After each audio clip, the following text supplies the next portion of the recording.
Life won't always deal with you fairly. That's one of the first truths you need to accept. If you want to become someone who can't easily be broken, you can do everything the right way and still come out losing. You can stay loyal to someone who turns around and betrays you. You can put in more effort than anyone else around you and still watch somebody else walk away with the chance you were hoping for. You can treat people with respect and find out they won't offer the same in return. You can speak the truth and still end up misunderstood. This doesn't always mean you did something wrong. Sometimes it simply means life isn't following the script you wanted it to follow. Most people aren't broken by hardship itself. What breaks them is the shock of realizing that life owes them nothing in terms of fairness. They grow up thinking good behavior automatically earns good treatment. They assume kindness always gets returned, loyalty is always reciprocated, and effort always pays off right away. Then reality hits. Someone lets them down. A chance slips away. A relationship falls apart. A plan crumbles. And all at once, they feel like life itself has betrayed them. But if you want to develop the kind of toughness this world demands, not cruelty, not coldness, but a mind that refuses to compromise, you have to get ruthless with your own illusions first. Stop expecting others to live by your standards just because you hold yourself to them. You might be honest, but that doesn't guarantee everyone else will be. You might keep your word, but plenty of people will break theirs. You might genuinely celebrate someone else's win, while another person is quietly hoping you fall on your face.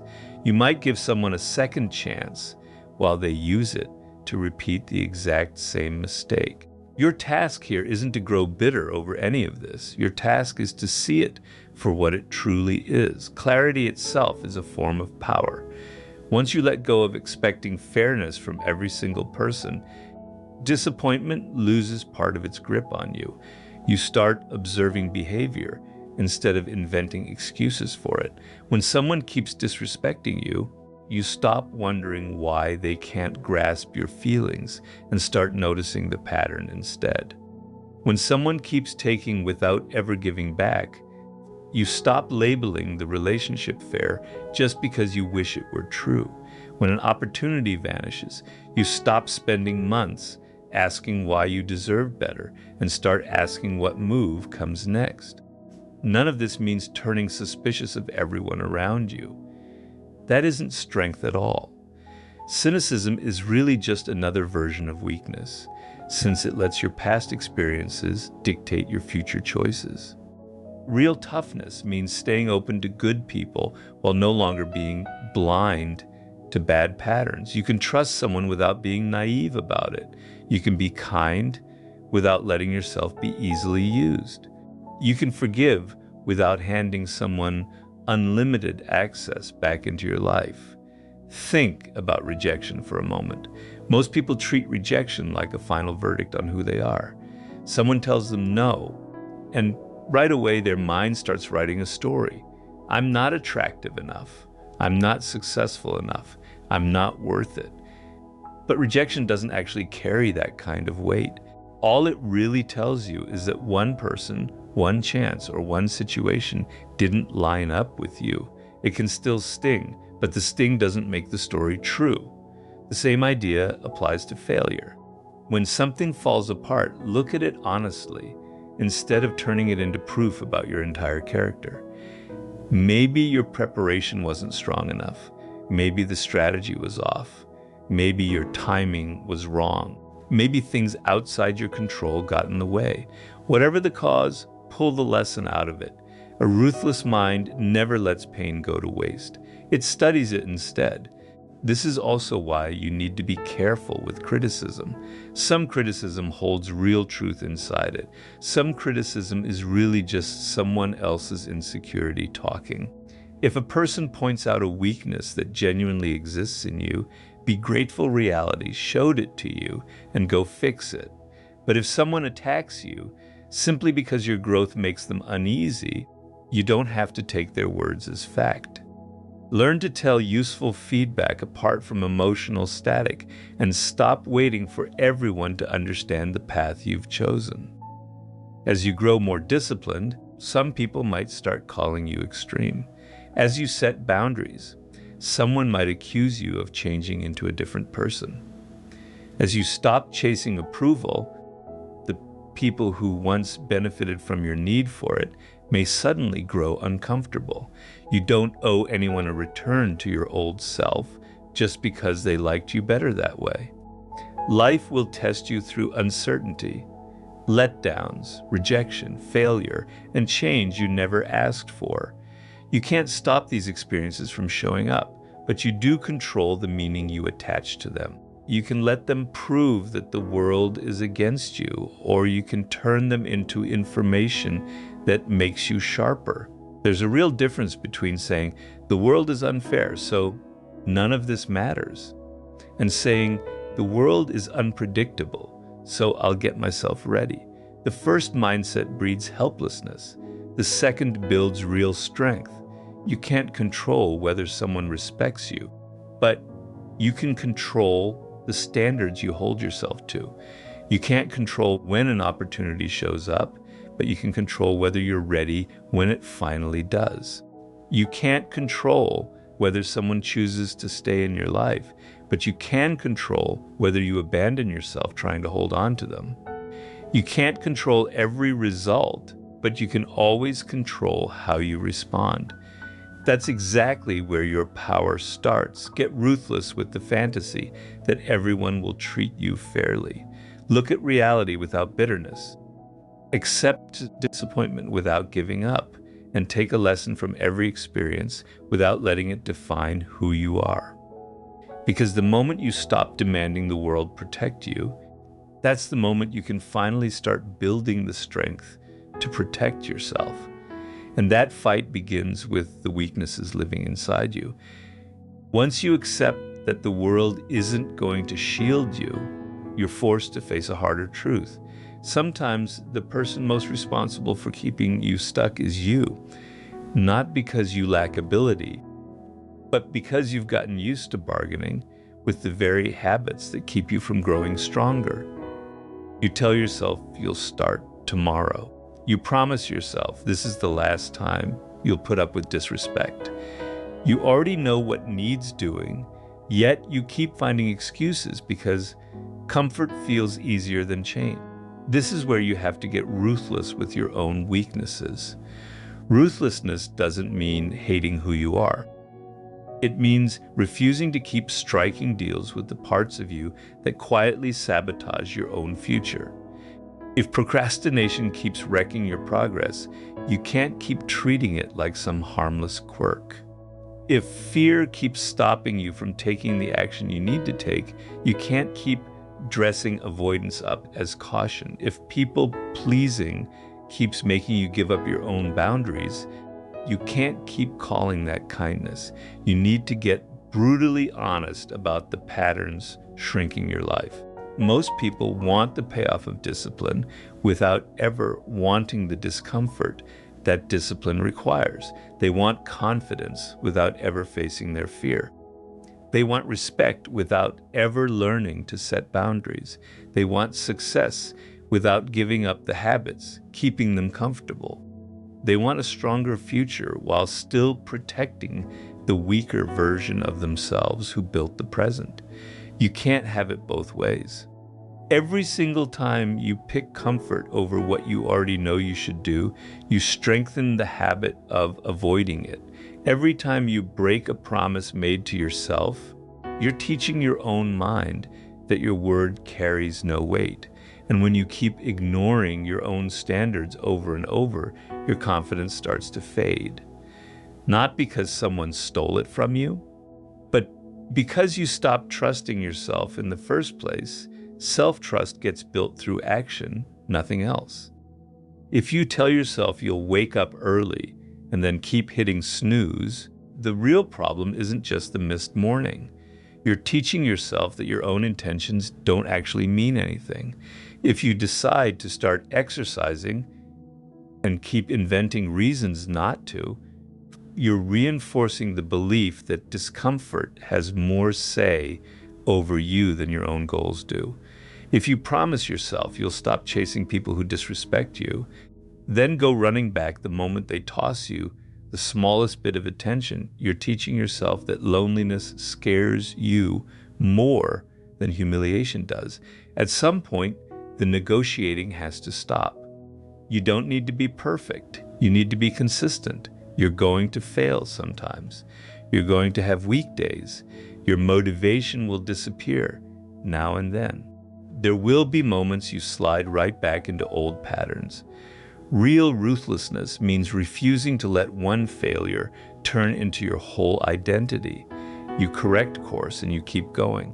You don't spend weeks tearing yourself apart over a single mistake. You learn from it, adjust, and move forward. Fear is another weakness that deserves careful attention. Fear serves you well when it's warning you about real danger, but it turns destructive the moment it starts making every uncomfortable moment feel dangerous too. Fear tells you to stay quiet because you might get judged. It tells you not to begin because you might fail. It tells you not to walk away because you might end up alone. It tells you to stick with the familiar because uncertainty feels like a threat.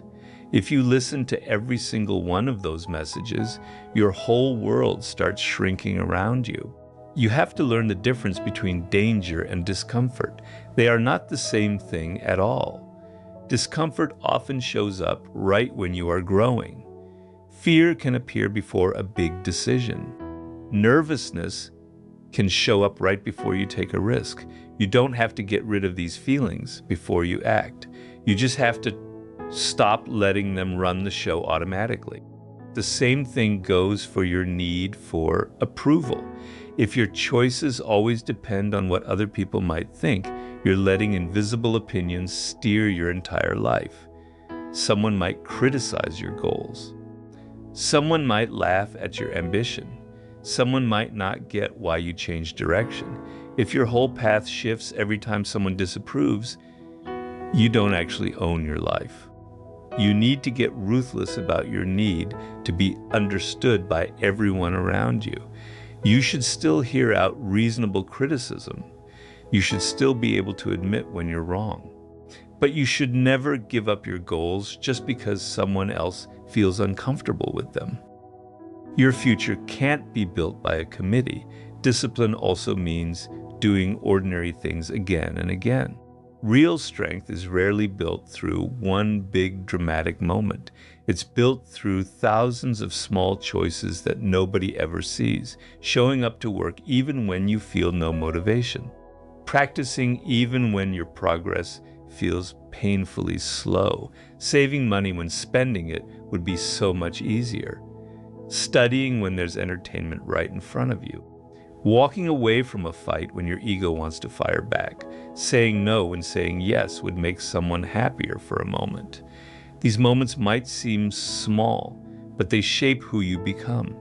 Eventually, you turn into someone who understands that your emotions are allowed to speak, but they don't get to give orders. Your impulses are allowed to show up, but they don't get to become commands. Your fear is allowed to exist without deciding your direction. Your comfort is allowed to tempt you without controlling you. That is the kind of toughness that makes a person hard to break. The world may still let you down. People may still betray you. Circumstances may still shift under your feet. But once you've built the discipline to govern yourself, outside chaos starts to lose its grip on you. You no longer need everything to be perfect before you take action. Get ruthless with the habits that make you weak, because the strongest person isn't the one who controls everyone around him. It's the one who has learned to control himself. And once you can manage your own weaknesses, you're finally ready to decide who actually deserves access to your time, your energy, your trust, and your life. There comes a moment when getting stronger stops being about what you can endure and starts being about what you're no longer willing to put up with. You can build discipline master your emotions, and get honest about your flaws. But if you keep handing unlimited access to people who drain you, manipulate you, disrespect you, or disturb your peace, you're still leaving the door wide open for the world to break you. Strength demands boundaries, and boundaries demand the courage to admit that not everyone deserves the same level of access to your life. Most people mix up kindness with being endlessly available. They think being a good person means always picking up the phone, always helping, always forgiving, always explaining yourself, and always giving one more chance. But there's a real difference between generosity and abandoning yourself. You can care about someone without letting them consume you. You can forgive someone without inviting that same behavior straight back into your life. You can understand someone's struggles without accepting their repeated disrespect.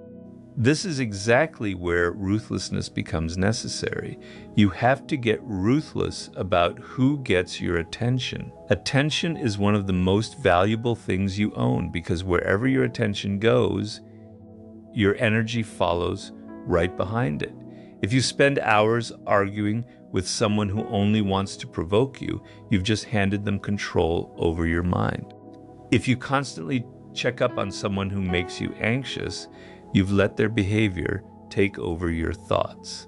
If you keep explaining your boundaries to someone who already understands them and simply chooses to ignore them anyway, you're burning energy trying to convince a person who benefits from your weakness. Sometimes the strongest response isn't another explanation. It's distance. A boundary isn't a threat. It's a decision about your own behavior. You don't need to announce to someone that they'd better respect you. You can simply decide what you're going to do the moment disrespect shows up. If someone keeps speaking to you in a way you refuse to accept, you can end the conversation right there. If someone keeps taking advantage of your generosity, you can stop giving them what they exploit. If someone keeps creating chaos in your life, you can cut down their access to you. What matters most is consistency. A boundary that only exists when you're angry isn't really a boundary at all. It's just an emotional reaction. A real boundary stays in place even after the emotion fades. You decide ahead of time what behavior you'll accept and what behavior will make you step back. Then you follow through. No unnecessary drama needed. This part is hard because some people will test you the moment they notice you're changing. They may act shocked when you stop replying instantly. They may accuse you of turning cold when you stop tolerating things you used to accept. They may remind you of everything they've done for you in the past. They may try to make you feel guilty for simply protecting yourself. Don't confuse guilt with actually doing something wrong. Sometimes guilt just means you're doing something unfamiliar. If you've spent years trying to please everyone, saying no can feel selfish, even when it's completely fair.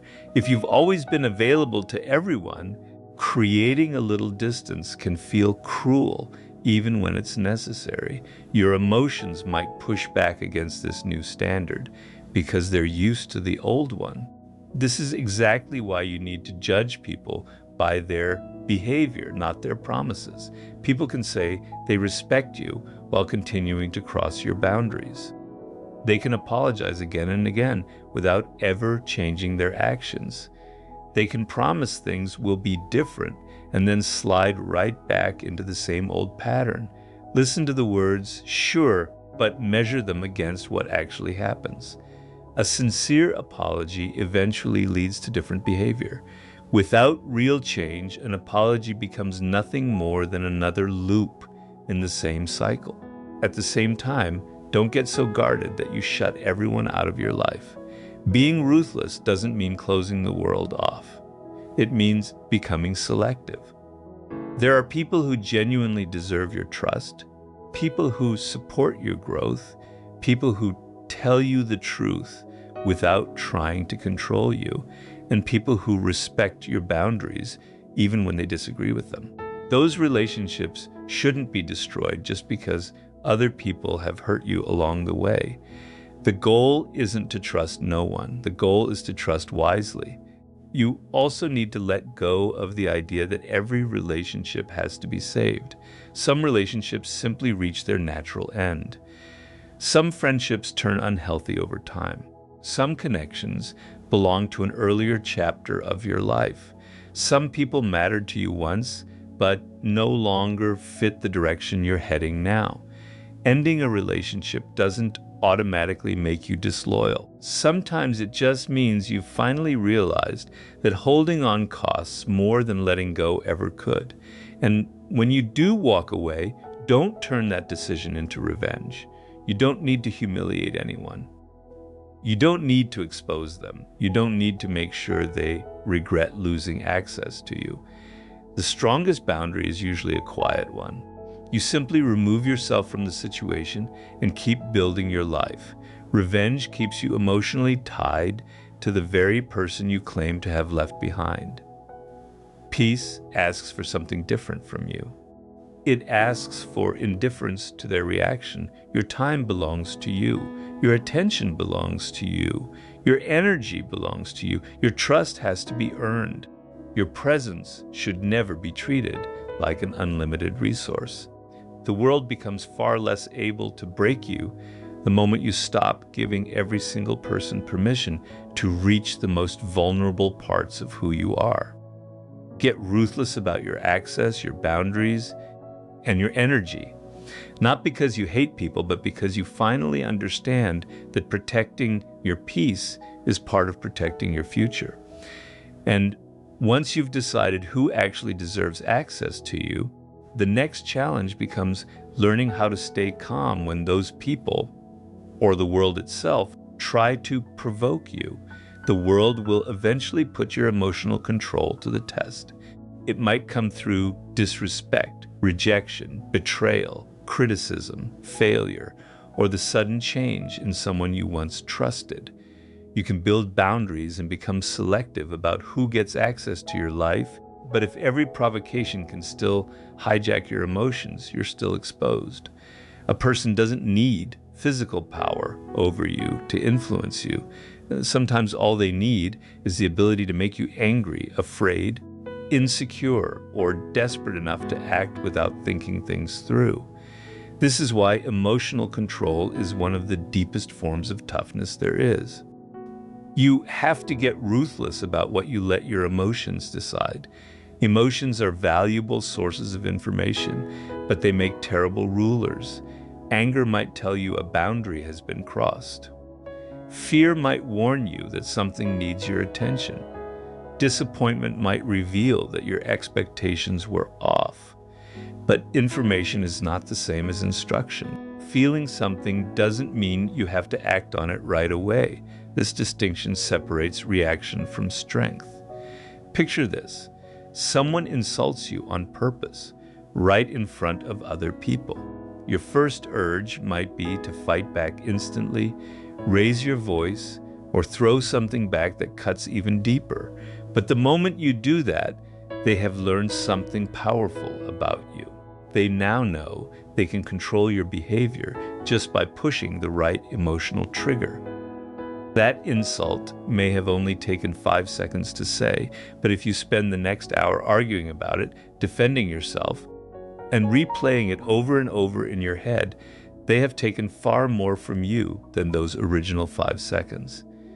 Being ruthless does not mean acting like nothing touched you. It means refusing to hand over control just because something did touch you.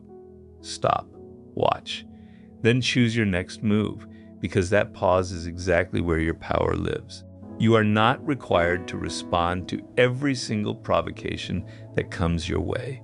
Certain people stir up emotional chaos on purpose because they know that emotional people are far easier to control. They throw out something offensive, then sit back and wait to see how you react. They criticize you simply because they crave your attention. They question your value because they want to watch you scramble to defend yourself. They stir up conflict because your reaction gives them a feeling of power.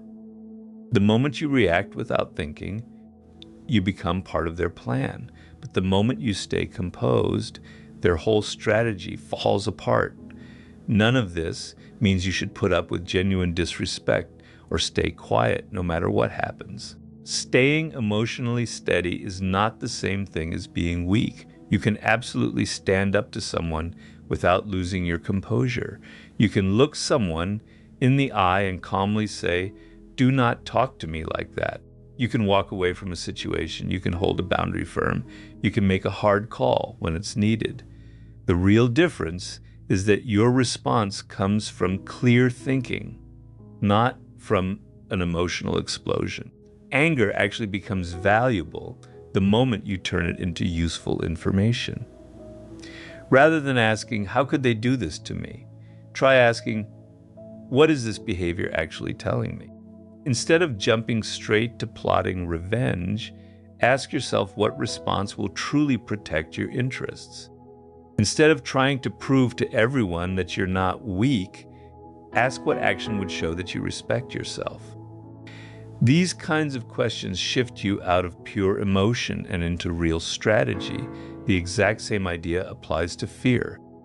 Fear tends to grow stronger the more you run away from it. You dodge the tough conversation, you push off the decision, you cling to what's familiar, and you tell yourself, this is you protecting yourself. But every single time you give in to fear that isn't even necessary, you reinforce the habit of avoiding things. You have to train yourself to sit inside discomfort instead of bolting from it right away.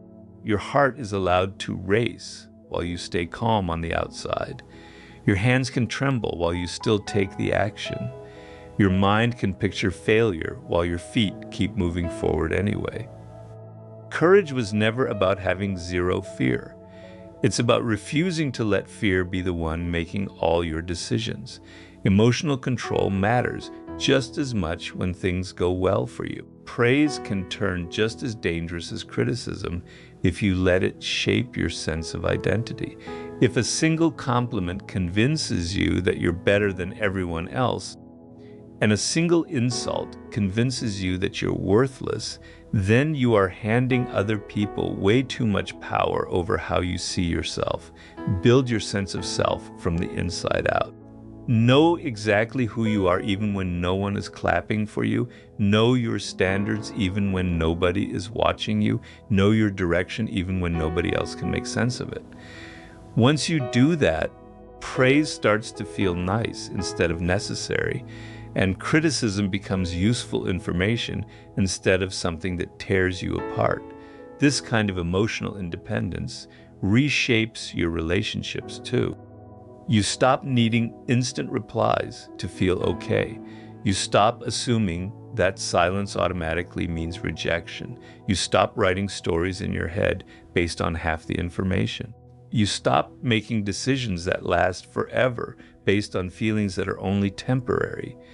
Sometimes the smartest move you can make is to sleep on a decision, let the anger fade a little, wait until the fear becomes clearer, let the disappointment quiet down, and only then decide. So many people wreck good opportunities because they respond to fleeting emotions with permanent actions. They fire off a message they'll regret later. They end relationships out of anger. They quit something entirely because of one bad day. They lash out at someone because their ego got bruised. Then, once the emotion fades away, they're stuck living with consequences that don't fade with it. Never give a temporary feeling permanent power over your life. Your emotional world belongs entirely to you. You are allowed to feel things deeply without letting those feelings run your life. You can be furious without turning destructive. You can be let down without becoming bitter. You can feel afraid without freezing up completely. You can be hurt without letting that pain decide your future. That is what real ruthlessness actually looks like. Not becoming numb or emotionless, but becoming someone who is hard to manipulate through emotion once the world realizes it cannot easily provoke you, pressure you, scare you, or drag you into pointless conflict. everything shifts. You become far harder to control because your choices now come from careful thought instead of gut reaction. And once you master your reactions, the next step is learning how to turn whatever pain life throws at you into strength. Instead of letting it become who you are, pain is unavoidable. At some point, life will take away something you were certain you'd always have. Someone will let you down. A person you trusted completely might betray that trust. A plan you poured everything into may fall apart. You might lose a chance, a relationship, a role, or even a version of yourself you thought would stick around forever. Your instinct will be to ask why this had to happen to you. But there's a far more powerful question waiting underneath that one. What will you become as a result of what happened? This is exactly where the line gets drawn between simply being wounded and actually growing stronger.